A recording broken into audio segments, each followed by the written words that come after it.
ہمارے باہر کا دشمن ہے، وہ پاکستان میں اسٹیبلٹی نہیں آنے دینا چاہتا. تو یہ جب سربراہان مملکت اور یہ وفود جب آئیں گے تو ان کی سیکیورٹی ہے اور تمام کو ابھی سے ہی 12 تاریخ سے، کل سے، گزرے ہوئے کل سے تمام اس ریڈ زون کو سیکیورٹی زون قرار دے کر فوج نے اس کو ٹیک اوور کر لیا. اس سے بھی اور زیادہ پیک ٹائم ہوگا جب 15 تاریخ کو سربراہان مملکت جو ہے دوسرے ممالک کے وہ لینڈ کر رہے ہوں گے پاکستان میں، اور اسی ٹائم پر ڈی چوک پر جو ہے وہ مظاہرہ اور احتجاج اناؤنس کیا گیا پورے پاکستان، پی ٹی آئی کی جانب سے پورے پاکستان کے اپنے کارکنوں کو اور تمام لوگوں کو.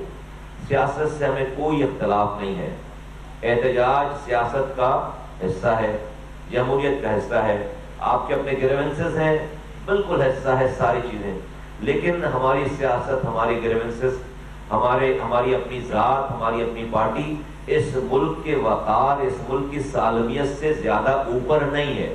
یہ ملک ہے تو ہماری سیاست ہے، یہ ملک ہے تو ہماری جمہوریت ہے، یہ ملک اور اس کے ادارے ہیں تو ہم اور آپ یہاں پر چین اور سکون سے سانس لے رہے ہیں. ہم نے دنیا کی مثالیں دیکھی ہیں اپنے قریب کے ملکوں کی، اور قریب کے سالوں میں ہم نے دیکھا ہے کہ کسی ملک کے ریاستی ادارے فوج کو ختم اگر کر دیا جائے تو وہ لیبیا بن جاتا ہے، وہ شام بن جاتا ہے، وہ عراق بن جاتا ہے، وہ اس طرح کے ملک بن جاتے ہیں جہاں پر پھر جتھے بنتے ہیں، جہاں پر پھر جس کے پاس ہتھیار ہوتا ہے، اور وہاں پر پھر لاکھوں لوگ، ملینز میں لوگ جو ہے وہ سلوٹر ہوتے ہیں، کیونکہ وہاں پر کوئی آرگنائز فوج نہیں ہوتی. تو پچھلے 3 سالوں سے تقریباً جب سے عمران خان صاحب کی حکومت گئی ہے، جب سے انہوں نے پاکستان کے اس ریاستی ادارے کو ڈائریکٹ ہٹ کرنا شروع کیا ہے، ان کو ٹارنش کرنے کی کوشش کی گئی ہے. 9 مئی کا واقعہ ہوا، سب کو پتا ہے ساری چیزیں. ہم نے آج تک اس پہ بہت زیادہ بات نہیں کی ہے، بلکہ بات ہی نہیں کی ہے.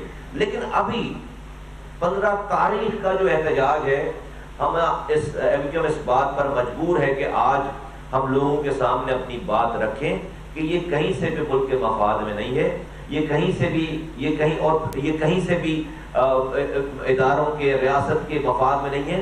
اس سے پہلے آپ احتجاج کرتے رہے ابھی چند دنوں پہلے تک، اس کے بعد بھی دن آئیں گے، لیکن عین اس دن تو اس بات پہ جو الزام لگتا ہے آپ کے اوپر، پی ٹی آئی کے اوپر، کہ یہ انٹائر اسٹیٹ پالیسیز اور اپنا عمل کر رہی ہے، ان کے اس احتجاج کی کال سے اس بات کو اور تقویت پہنچتی ہے. اور طرح طرح کی باتیں ہوتی ہیں اس ملک میں، اور بہت وثوق سے ہوتی ہیں. ہم نے کبھی اس طرح کی بات پہ بہت زیادہ اسے ہم نے نہیں اب تک دیکھا تھا، اس والی بات کو ہم یقین کرتے تھے، لیکن کچھ حالات اور واقعات ایسے ہیں کہ جب اب اس کے اوپر توجہ دیا جانا بہت ضروری ہے. مثلا اسرائیل اور اس خطے میں فلسطینیوں، دنیا کے اپنے خطے میں فلسطینیوں پر ظلم کر رہا ہے. وہ ان کو اپنی درندگی کا نشانہ بنا رہا ہے. ہم سب دیکھ رہے ہیں 1 سالوں سے کہ ہزاروں کی تعداد میں بچے، ہزاروں کی تعداد میں خواتین شہید ہو گئی ہیں. اور یہ 1 سال کی نہیں. اس اسرائیل کی جارحیت کو روکنے کے لیے آپ اس خطے میں سفر کریں، لبنان میں، فلسطین میں، دنیا میں کہیں سے ملیں، تو وہاں کا مسلمان پاکستان کی طرف دیکھتا ہے. یہ ہمارے دشمن کو بھی پتا ہے، اسرائیل کو بھی پتا ہے کہ اگر کبھی، اس لیے کہ پورا یہ عرب ورلڈ تو خاموش ہے، لوگ آج بھی وہاں کے لوگ پاکستان کی طرف دیکھتے ہیں. یہ دشمن کو بھی پتا ہے، یہ اسرائیل کو بھی پتا ہے، اور اس نے اس کو پاکستان کو آف گارڈ نہیں چھوڑا ہوا. اسرائیل کا سب سے بڑا سپورٹر جو ہے وہ ہمارے پڑوس میں انڈیا بیٹھا ہوا ہے.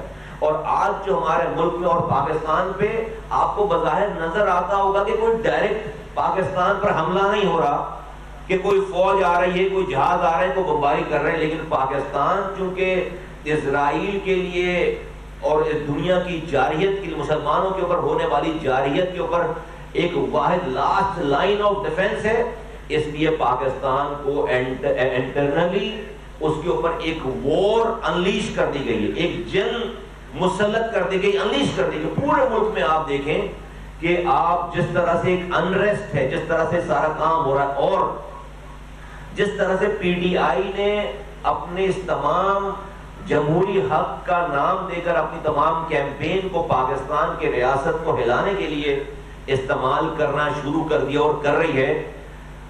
ہمیں اس والی بات پر تشویش ہے کہ اس کی انویسٹیگیشن ہونی چاہیے کہ آیا کیوں کہ جب پاکستان کی طرف فلسطین کے مسلمان امید بھری نگاہ سے دیکھ رہے ہیں پاکستان مضبوط ہوگا تو کسی کی مدد کر سکے گا. اسرائیل کو دشمن کو پتہ ہے اور وہاں پر پاکستان کو کھوکھلا کرنے کے لیے سیاست سے کسی کو منع نہیں ہے, احتجاج سے کسی کو منع نہیں ہے. گریونسز سب کے ہیں, سب کو جو حکومت کر رہے ہیں ان سے بھی پوچھیں, ان کو بھی ریاست سے کئی شکایتیں ہوں گی. اب سارے کام کریں لیکن ریاست کو اور اس کے اداروں کو کھوکھلا کرنے کی اجازت کبھی کسی نے نہیں دی اور کبھی کوئی نہیں کرتا ملک سے وفاداری کرنے والا. اس دور میں جب آپ ریاست پہ اٹیک کرتے ہیں, پاکستان کی سالمیت کو اندر سے اس کے اوپر اٹیک کر رہے ہیں, تو اس والی بات کا اور کیا مطلب لیا جائے کہ آپ دشمن کے ہاتھوں میں کھیل رہے ہیں. آپ اسرائیل کے ایجنڈے کو یہاں پر اس پر عمل پیرا ہے. ابھی چند دنوں پہلے کی تو بات ہے, پاکستان کی تاریخ میں پہلی دفعہ 75 سالوں میں ہوا ہے کہ کسی پاکستان کے لیڈر کی تعریف میں آرٹیکلز لکھے گئے اسرائیل کے اخباروں میں, ایک دو نہیں, بیک ٹو بیک جو ہے وہ تین آرٹیکلز جو ہے وہ اخباروں کے صفحے سیاہ کیے گئے. صرف جو ہے وہ خان صاحب کی تعریف میں بتایا گیا کہ یہ ہماری بیسٹ بیٹ ہے. بتایا جا رہا ہے اس میں کہ جو ہے وہ جب امریکہ میں نیا پریزیڈنٹ آئے گا, جب یہ کیا نام ہے اس کا امریکن کینڈیڈیٹ ٹرم جب آئے گا تو وہ جو ہے وہ خان صاحب کو جو باہر لے آئے گا اور وہ جو ہے وہ اسرائیل کے مفادات کو سیف گارڈ کریں گے. یہ والی بات لکھی جا رہی ہے, کوئی آفیشیل ڈینائل نہیں ہے. پھر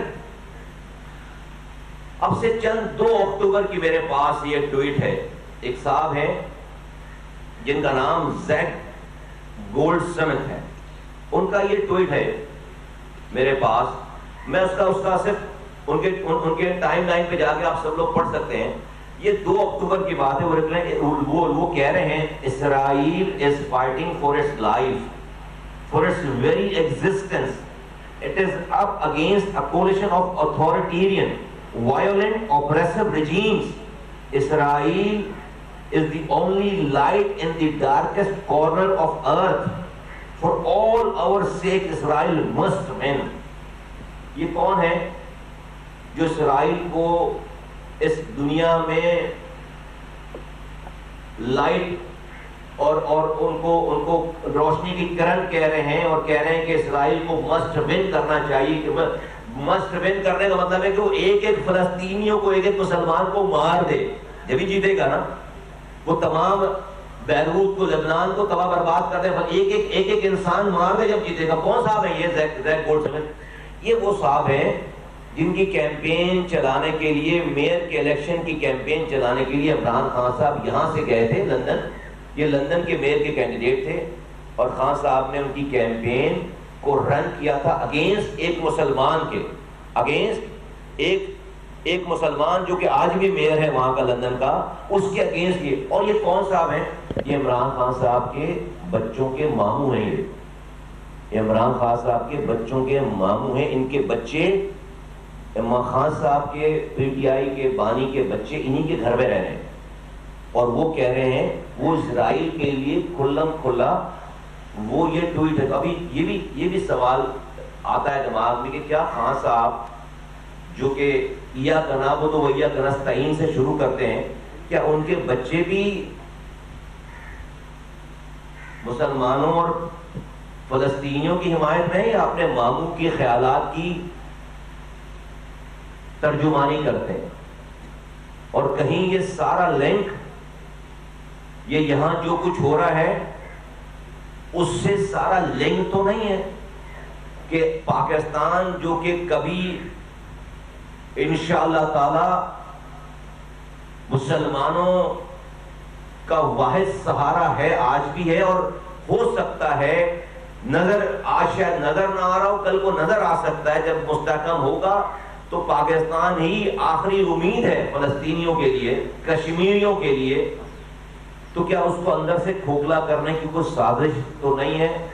میں الزام نہیں لگا رہا, میں تو صرف آپ کے سامنے یہ بات کی, یہ بہت سیریس چیزیں اور جو عمل ہے اس سے ہر دن یہ ثابت ہوتا جا رہا ہے کہ آپ کو اس بات کی کوئی پرواہ کوئی فکر نہیں ہے.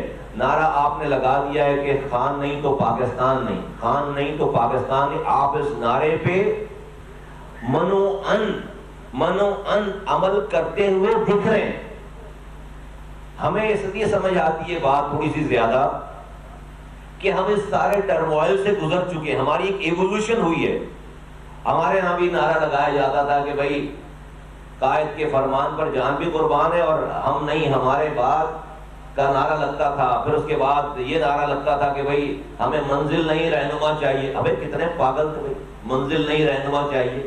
اور یہ ہمارے الٹا کی جو ہمارے یہاں فلاسفر تھے نا بہت سارے، جن کا کام ہی جو ہے وہ بھائی کو جو ہے وہ اسی طرح کے نعروں میں خوش رکھنا تھا. کام وہ کچھ نہیں کرتے تھے، وہ آج بھی کچھ نہیں کرتے.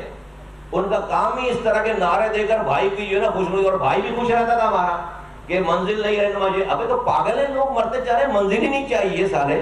تو رہنما تو جو ہے وہ بھائی انسان، رہنما تو چند دنوں میں بھائی اگر زندہ بھی رہے کب تک رہے گا رہنما؟ فارغ ہو جائے گا.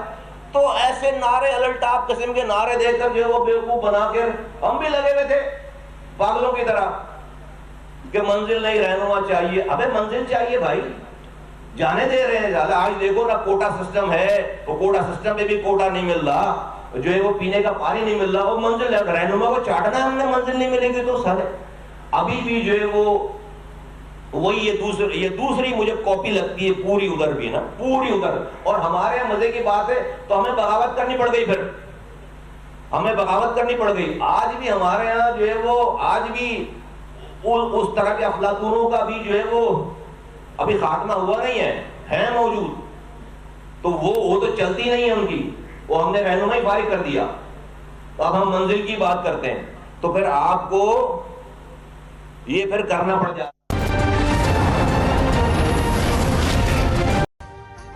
ابھی سبسکرائب کریں تاکہ کوئی خبر رہ نہ جائے.